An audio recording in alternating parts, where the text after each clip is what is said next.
Et c'est tout le monde, aujourd'hui on se trouve dans la vidéo analyse de cette scène post-crédit de l'épisode 4.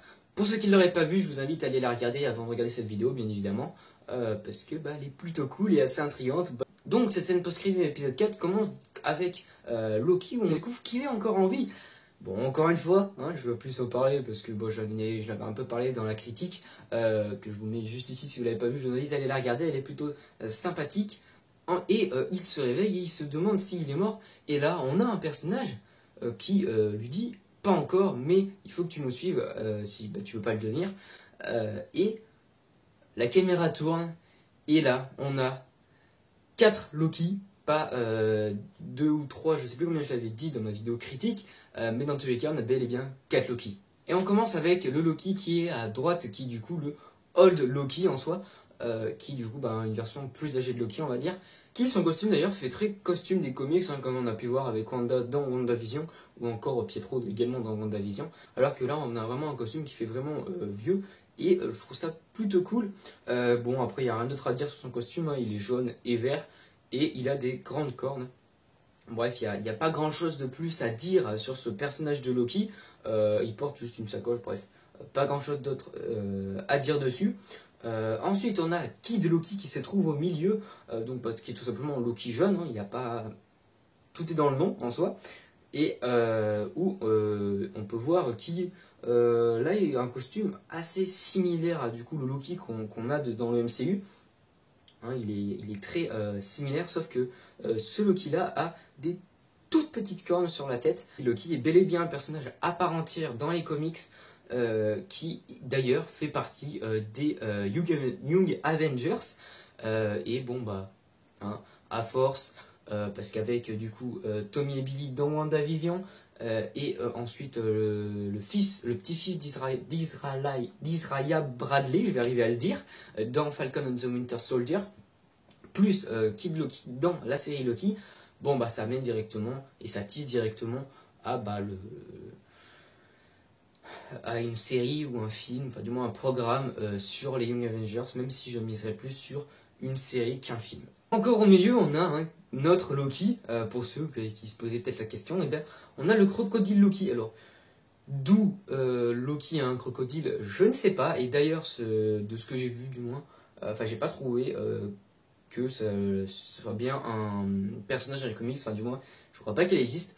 Donc ça, je pense c'est plus... ça se trouve c'est complètement faux, c'est totalement possible, il a juste des cornes sur la tête, donc ça se trouve c'est juste une blague, on va dire, du réalisateur de la série. Bref. Bon, voilà, mais si on prend en compte que c'est bien et bien un Loki, je me demande vraiment d'où il y a un crocodile Loki, mais je vais pas plus m'attarder sur ce Loki parce que c'est juste un crocodile, et il n'est pas habillé bien évidemment, du coup rien d'autre plus à dire sur ce crocodile Loki. Et enfin on a un Loki Thor. Oui, parce que dans la vidéo critique j'ai dit que c'était plutôt juste un Thor, et en fait apparemment de ce que j'ai entendu, c'est bel et bien un Loki qui est digne de porter Mjolnir. Également, je me demande comment c'est possible que Loki soit digne de porter le marteau de Thor, mais bien évidemment, c'est une réalité alternative, donc c'est possible en soi. Et bon, après, c'est pour ça que j'étais très confus parce qu'il porte pas de cornes, donc aussi s'il aurait porté des cornes, ça aurait été un petit peu mieux, clairement, parce qu'au moins on aurait directement su que ce soit un Loki, parce que perso, je ne connais absolument pas ce personnage, je crois que c'est bel et bien un personnage des comics. Mais à vérifier, pour le coup j'ai quelques doutes sur le fait que ce soit bel et bien un personnage existant dans les comics. Bon, on en a fini d'analyser les personnages de cette scène post-crédit, et maintenant on va analyser le décor où il se trouve. Bon, pas besoin d'analyser 500 ans parce que tout simplement derrière le Old Loki on a la tour des Avengers, donc bon, on sait déjà qu'on se trouve sur la Terre à New York. Un New York détruit, mais à New York.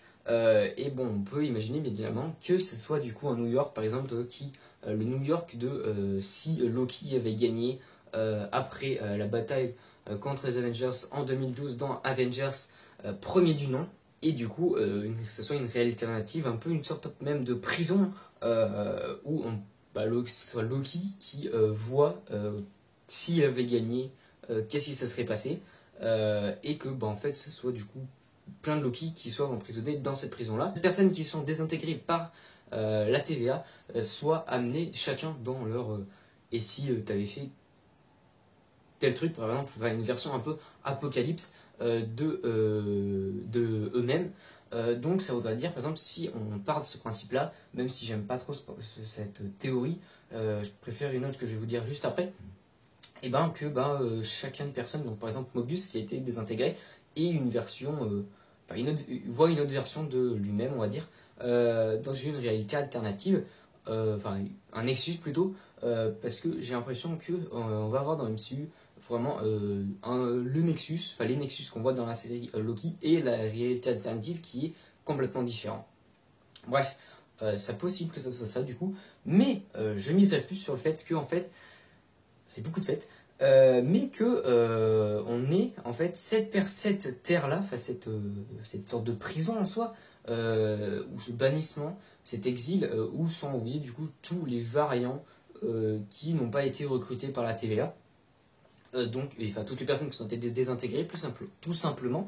Donc, c'est-à-dire, du coup, les Loki, Loki de la série, Mobius, et tous les autres persos qui ont été désintégrés dans la série, et bien évidemment, avant, hein, comme c'est 4 Loki qui ont été désintégrés avant la série Loki, ou encore les Loki qu'on a vus dans l'épisode 2, avant qu'ils aillent chercher Lady Loki en 2049, si je dis pas de bêtises, c'est un truc comme ça, où on voit plein de Loki, ou au début de l'épisode, je sais plus exactement quel moment c'est, mais bref, on voit plein de Loki, comme on voit un Loki Hulk, un Loki qui gagne le Tour de France, bref, on voit plein de Loki, donc on peut très bien imaginer qu'on reverra tous ces Loki-là dans cet apocalypse de la Terre. Et du coup, si on part de ce principe-là qu'il n'y a qu'une seule grande prison où tous les gens qui sont désintégrés par la TVA sont envoyés là-bas dedans, on peut très bien imaginer du coup que